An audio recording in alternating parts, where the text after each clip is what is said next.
Hello বন্ধুরা, প্রিয়া এফসা কিচেনে তোমাদের সবাইকে স্বাগত। আজকে তোমাদের সাথে শেয়ার করলাম ডাল পালং। বাচ্চারা দেখবে শাকসবজি খুব একটা খেতে পছন্দ করে না। এই রকমভাবে যদি ওদের পালং শাক খাওয়ানো যায়, মন্দ হয় না। একবার বানিয়ে দেখো, দারুণ খেতে লাগে। রেসিপিটা ভালো লাগলে প্লিজ আমার চ্যানেলটিকে লাইক ও সাবস্ক্রাইব করে দিও। তবে দেখে নাও আমি এটা কেমনভাবে তৈরি করি। গ্যাসটাকে মিডিয়ামে রেখে একটা কড়া বসিয়ে দিয়েছি। তার মধ্যে দিয়ে দিলাম এই কাপের মাপ অনুযায়ী হাফ কাপ মুগের ডাল। ডালের যে একটা কাঁচা গন্ধ আছে সেটা যাওয়া পর্যন্ত একটু ভেজে নিলাম। এবারে এটা একটা পাত্রে নামিয়ে নিলাম। এর মধ্যে দিলাম ওই কাপের মাপ অনুযায়ী হাফ কাপ মুসুর ডাল। দুটো ডাল একসাথে আমি জল পাল্টে পাল্টে 4-5 বার ধুয়ে নেব। এখানে তোমরা ডাল পালং করার জন্যে তোমাদের পছন্দ মতন ডাল ব্যবহার করতে পারো। গ্যাসটাকে হাই ফ্লেমে রেখে জল সমেত একটা কড়া বসিয়ে দিয়েছি। জলটা একটু গরম হয়ে গেলে ডালটা এর মধ্যে দিয়ে দিলাম। জলের সাথে ডালটা মিশিয়ে নিয়ে সেদ্ধ হওয়ার অপেক্ষায় রইলাম। আমি এখানে 1 আঁটি পালং শাক নিয়েছি। শাকটাকে ভালো করে ধুয়ে নিয়েছি। আর দেখো, পালং শাকের পাতার যে ডাঁটিগুলো সেটা আমি অনেকটা করে কেটে বাদ দিয়ে দিয়েছি। খুব একটা বেশি আমি কিন্তু ডাঁটা রাখিনি।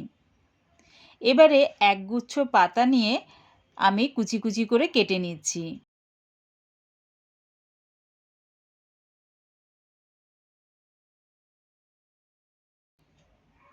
দেখো, ঠিক এরমভাবে পালং শাকের পাতাগুলো কুচি করে কেটে নিলাম। আবার ওই একইভাবে একগুচ্ছ পাতা নিলাম, দিয়ে কুচি কুচি করে কেটে নিচ্ছি।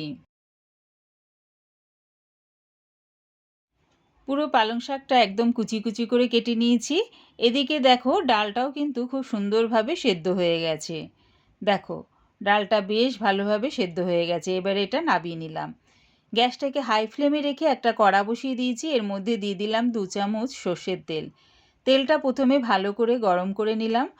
ফোড়নের জন্য দিলাম 2টো শুকনো লঙ্কা আর হাফ চামচ সাদা গোটা জিরে। যখন দেখবে ফোড়নের থেকে একটা সুন্দর গন্ধ বেরোচ্ছে, তখন দিয়ে দিলাম 2টো মাঝারি সাইজের পেঁয়াজ কুচি। পেঁয়াজটা দিয়ে একটু নাড়িয়ে চাড়িয়ে এর মধ্যে দিয়ে দিলাম 4টে রসুনের কোয়া কুচিয়ে নিয়েছি, সেটা দিয়ে দিলাম।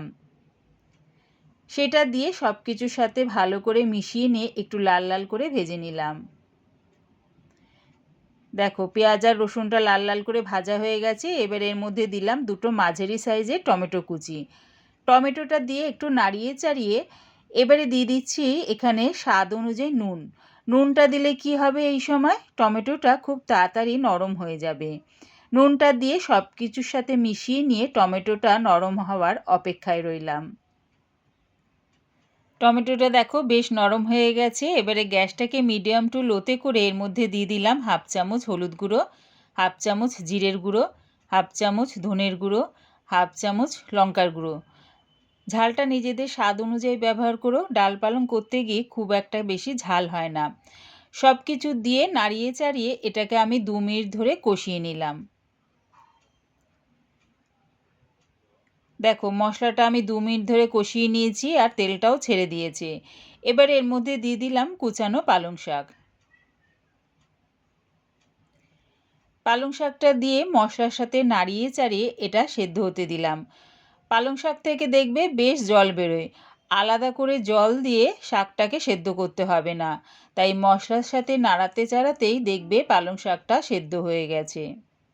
শাকটা দেখো মশলার সাথে নাড়াতে চাড়াতে বেশ অনেকটা কমে গেছে আর সেদ্ধও হয়ে গেছে। এবারে এর মধ্যে দিয়ে দিলাম সেদ্ধ করা ডালটা।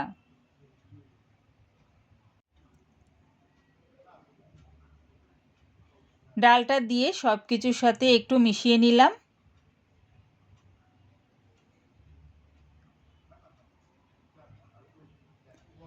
এবারে এর মধ্যে দিয়ে দিলাম 2টো কাঁচা লঙ্কা 2 টুকরো করে। কাঁচা লঙ্কাটা দিয়ে ডালের সাথে মিশিয়ে নিয়ে এটা ফোটার অপেক্ষায় রইলাম। তোমরা যদি ডাল পালং একটু পাতলা খেতে পছন্দ করো, তাহলে এর মধ্যে একটু গরম জল ব্যবহার করতে পারো। আমি এর থেকে পাতলা আর করব না, তাই জল ব্যবহার করলাম না, ঘনই রাখলাম। রেডি হয়ে গেছে আমার ডাল পালং। এবার এটা নামিয়ে নিলাম। আমার এই ডাল পালং রেসিপিটা পুরো দেখার জন্যে প্রিয়া এফসা কিচেনের থেকে তোমাদের সবাইকে অনেক ভালোবাসা রইল। রেসিপিটা ভালো লাগলে প্লিজ আমার চ্যানেলটিকে সাবস্ক্রাইব করে দিও।